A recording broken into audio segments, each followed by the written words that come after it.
Olá, Motolama na área. Nenhuma mudança no mundo acontece de repente. Tudo vem num ritmo paulatino. E não estou falando de um pênis latino-americano. Estou falando que as coisas demoram a acontecer. O Brasil sempre foi conhecido como o país do futebol. E o auge disso foi a conquista do tricampeonato mundial em 1970. E nessa época, já faziam 13 anos que a indústria automobilística já tinha se estabelecido aqui no Brasil. Primeiro fabricando Kombis, Vemaguetes, Romizetas. E depois evoluiu para o Zé do Caixão e para o Fiat Ode. Juntando tudo isso com o milagre econômico no auge do governo militar, eram tempos de mudanças radicais em nossa sociedade. E uma dessas mudanças foi o êxodo rural, em que as pessoas saíram da roça e foram morar nas cidades grandes. Consequentemente, toda a cultura do Brasil mudou. O importante é entender o contexto da época, e aqui vai a minha opinião sobre isso. Com a derrota do Brasil para a Holanda na Copa de 1974, e teve o 7-1 também, mas aí já tinha desandado, o futebol como esporte nacional começou a ceder lugar para outras modalidades esportivas. Pois é, com essas mudanças para as grandes cidades, as pessoas começaram a sentir falta das coisas da roça, do mato. E o ser humano não consegue viver sem isso. E isso tem raízes históricas de caçar e colher desde o tempo do rascunho da Bíblia. Afinal, morar encaixotado dentro de uma cômoda não é a melhor opção. E como explorar faz parte do inconsciente coletivo do ser humano, o saudosismo desses tempos no mato começaram a atrair a galera para fazer trilha. De moto, é claro. Juntando isso com o início da fabricação de motos em solos tupiniquenses, as coisas começaram a se encaixar. Foi mais ou menos nessa época que as primeiras manifestações fora de estradas começaram a surgir aqui ao sul do Equador. Só para deixar claro, estou falando de trail e não de motocross. Com o surgimento e o início das importações de algumas motos off-road, os malucos começaram a ir para o mato. Hoje vamos contar como um filme americano e um anúncio no jornal Classificados deram início ao trail no Brasil e as primeiras provas off-road. Quero agradecer ao acervo do Ecomuseu Off-Road, que graças a um pequeno cafuné no Alexandre Diniz, eu consegui acesso aos dados. E também ao acervo pessoal do Aires Mascarenhas, lá de Belo Horizonte, e ao Gilberto Guerra, ex-motocity lá de BH, que é o cara que mais entende de Montesa no Brasil. Ao Carlãozinho Coachman, do Centro Cultural de Movimento, filho do brother velho Carlão Coachman, e Décio Fantozzi, ex-Federação Paulista, o Bagual, lá de Farroupilha, no Rio Grande do Sul, Erli Cordão, do maior rally do norte, o Serapió, Cláudio Figueiredo e Ademar Euclides, do Rio, que me ajudaram a juntar os dados para poder contar essa história. Valeu, galera! Motolama começando agora. Minha moto venenosa vai passando lá na roça e as vaquinhas... Olá, sou Arlindão, piloto de rally enduro e nas horas vagas editor do Motolama.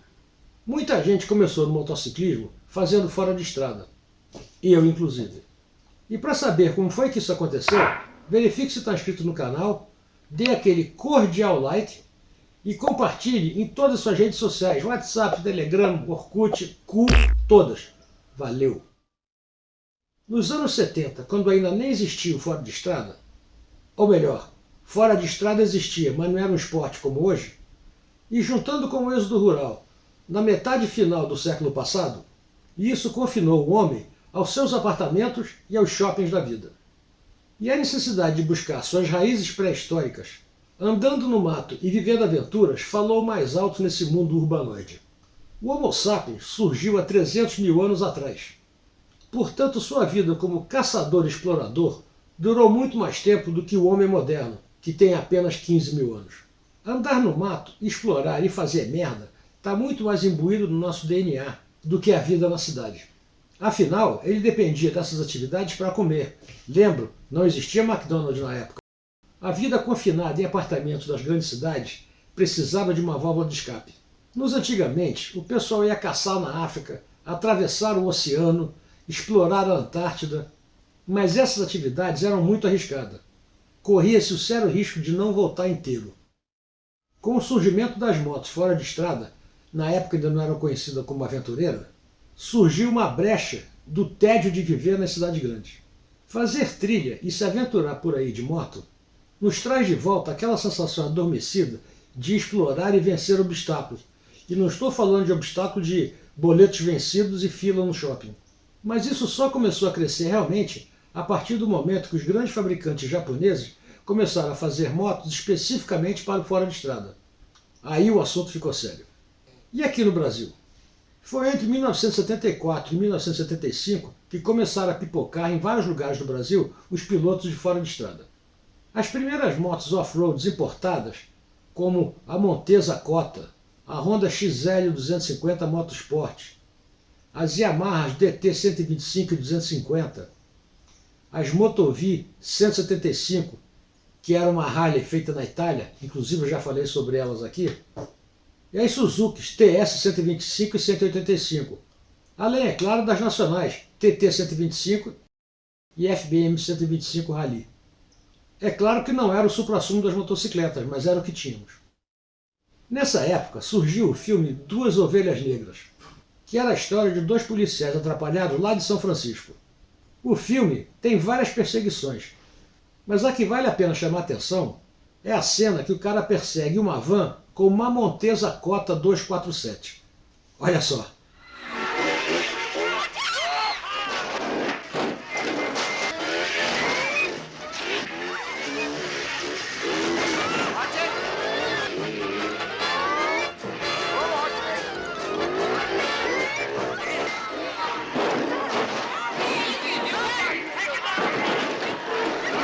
A Montesa Cota, apesar de ser uma moto de trial, nessa época a linha que dividia o trial do trail aqui no Brasil ainda era meio obscura. Mas foi o suficiente para o nosso parceiro Carlão Coachman se animar e convencer o brother dele na época, o Décio Fantozzi, a comprarem cada um uma Montesa Cota. Com isso, os dois começaram a explorar a região que é hoje conhecida como Alphaville, na Grande São Paulo. Inclusive conta que volta e meia se metiam em roubada, ficava enroscado e tinha que voltar para casa a pé para no dia seguinte resgatar as motos. Tempos difíceis. Depois de explorar tudo que tinha por ali, foram para o lado da represa de Guarapiranga, onde no meio de um passeio encontrou uma turma de cavalo. Daí, é claro, surgiu aquela coisa de meu cavalo é melhor que sua moto, minha moto é melhor que seu cavalo, até que resolveram marcar uma competição entre os dois e, obviamente, o cavalo ganhou. Nessa época, ainda não existiam as técnicas de pilotagem e muito menos os equipamentos específicos para moto. O pessoal ia para trilha de jeans e coturno. Mal tinha o capacete. Inclusive, reza a lenda que o Décio andava com capacete sem aba. Vai entender. Mas, por outro lado, em Belo Horizonte já existia uma galera que praticava a trilha regularmente. A Motocity, na época, uma das maiores revendas Hondas de BH, estava distribuindo as XL 250. Distribuindo, modo de dizer, né?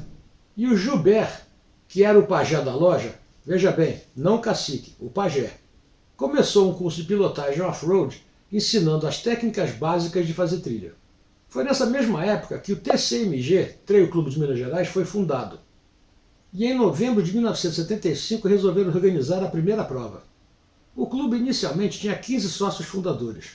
Entre eles, o Aires Mascarenhas, que organizou o primeiro Enduro da Independência.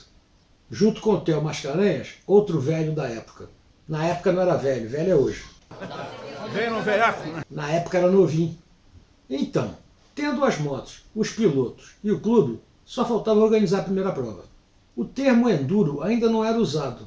E segundo o jornal O Estado de Minas, em 12 de outubro de 1975, abre aspas, esta prova será experimental sem patrocínios ou prêmios. E seu objetivo será o de pesquisar todas as modalidades possíveis para se fazer uma competição de trail em BH. E ainda segundo o mesmo jornal, esta prova do dia 26 de outubro deve ser uma mistura de enduro, interpretação de mapas, gincanas, qualifiers, rally e observed trials. Ou seja, como a prova era experimental, eles não tinham ideia de como ia fazer a prova, de como seria a prova e como é que seria o percurso. A prova ia seguir mais ou menos a modalidade regularidade dos ralis de automóvel. Mas independente da modalidade, a prova foi um sucesso. Largaram 16, mas só 7 conseguiram chegar. No meio da prova desabou um temporal e metade ficou lá agarrado na lama. A moto que ganhou foi uma Harley SX 250, pilotada pelo Pedro Bittencourt, mas as 4 seguintes eram XL 250 lá do curso do Joubert. Daí o resto é história. E quem quiser conhecer mais sobre a história do trio em Minas Gerais, convém ir lá visitar o Ecomuseu do Offroad e Macacos, junto ao Bar do Marcinho. Afinal, foi lá que começaram as primeiras trilhas da região. Aliás, naquela região, 2 barzinhos ajudaram a juntar a galera. O Bar da Dona Dica, que inclusive tem uma prova de estreante saindo de lá, e o Bar do Marcinho, que existe até hoje, e é a sede do Ecomuseu. Aliás, vale lembrar que o Marcinho, o do bar, ficava numa porteira, cobrando de cada piloto um dinheiro para ajudar a abrir a porteira. Já lá para o sul, foi complicado de saber as coisas. Tá todo mundo viajando. Um tá na Croácia, outro tá nos Estados Unidos, outro tá andando de moto na Rota 66. Mas eu consegui espremer o Alexandre Baumgartner, o Bagual, lá de Farroupilha, que me contou que lá para os idos de 1975, o Fernando Laubauer começou com uma TT 125 e depois evoluiu para uma XL 250. E é claro, mais na frente, por uma questão de barrismo, começaram a usar as FBMs. A fábrica da FBM era lá no sul, por isso bairrismo. E no norte e nordeste foi o Erli Cordão que inventou o trail lá no Piauí. Para quem não conhece, ele é o cara que organiza o Pior Será e o Será Pior, depende do sentido da prova. Ceará, Piauí, Piauí, Ceará, será pior, pior será. Aliás, foi ele que levou o enduro para toda a região norte e nordeste, organizando provas no Pará, no Amapá, enfim, naquele cantão todo. Mas a maior dificuldade nessa época é que ainda não existiam as bolsas de alforje da Harley Rider. Na época, as pessoas tinham que carregar os cacarecos todos na mochila. Os equipamentos da Harley Rider são feitos para sofrer todo tipo de abuso e carregar tudo que você precisa numa longa viagem, principalmente as off-road. Visite o site da Harley Rider, que eu tenho certeza que lá você vai encontrar algum tipo de equipamento que atende suas necessidades. E melhor ainda, se usar o código MOTOLAMA5, você vai ter um desconto de 5% em qualquer compra feita pelo site. Vai lá que é mole. Valeu! Já no Rio de Janeiro, a minha terra, tenho mais conhecimento. Afinal, eu estava lá e vivi muita coisa. Ainda no meio dos anos 70, o Cláudio Figueiredo, que quando era pequeno viu um anúncio de uma mini enduro da Yamaha, e eu depois que vi uma Husqvarna 250 exposta na vitrine de uma loja, ambos sonhávamos em fazer trilha. Mas foi o Euclides, aquele que já fez 40 independências, que realmente começou. Em 1973, o cara já estava disputando as 24 horas de Interlagos, numa RD 350. E logo ele passou para a trilha. Interessante que cada um começou de um lado e não se conheciam. Na época, no Rio, existia um jornalzinho chamado Balcão, que era de classificados. E o pessoal anunciava de tudo. Era meio como o Mercado Livre de hoje. Aí o Euclides colocou um anúncio procurando parceiro para fazer trilha e marcando o local de encontro. E deu certo. Mas os enduros no Rio de Janeiro só começaram mesmo depois da fundação do Rio Trail Clube. E a primeira prova foi em Conservatório, com a primeira prova de trail de Conservatório. O interessante é que a segunda prova foi dividida em 2 partes. Os pilotos largavam e faziam o percurso todo até a chegada. Aí esperava todo mundo chegar, aí sim largava de volta. Era trilha única quase o tempo todo, não tinha como fazer ida e volta. Então tinha que fazer 2 provas. Ganhava quem vencesse na soma de tempos. Tempos criativos esses. O Brasil, apesar de ter as condições ideais para a prática do off-road, demorou muito até engrenar a segunda e o esporte se desenvolver. É claro que a falta de motos e a impossibilidade de importação a partir de 76 ajudaram a atrapalhar as coisas. Tanto é que o esporte só decolou mesmo a partir de 81 com o lançamento da Montesa 360, da DT 180 e da XL 250. E tudo isso foi reforçado com a realização do primeiro Enduro da Independência em 1983. Essa edição do Enduro teve o apoio da Rede Globo, que ajudou a colocar o esporte na mídia. E isso foi reforçado pelo programa humorístico Cacete e Planeta, que fez uma visita na largada do Enduro da Independência de 1986. E aí, bro, enduro ou é mole? É duro? Duro pra burro. Como é que você prefere, mole ou duro? Eu prefiro bem duro, mas mole. Isso é o enduro! Um monte de homem, um do ladinho do outro, saem do Rio de Janeiro e vão dar lá em Belo Horizonte. Aí não dá não vamos até Belo Horizonte. Vai dar lá em Belo Horizonte. É mesmo? Isso! Os caras eram muito divertidos. É muito difícil contar exatamente como começou o esporte. Foram tantos inícios, cada região começou de um jeito. A maioria começou a fazer sem nem saber que os outros faziam. São vários que faziam e ninguém sabe a história. Coloquei aqui as histórias que eu conheço e que eu tive acesso. Se alguém souber de outras histórias de como o esporte começou, escreve aqui embaixo nos comentários. Então é isso. Aguardando seus comentários. Até semana que vem. Um abraço. Fui! Minha moto venenosa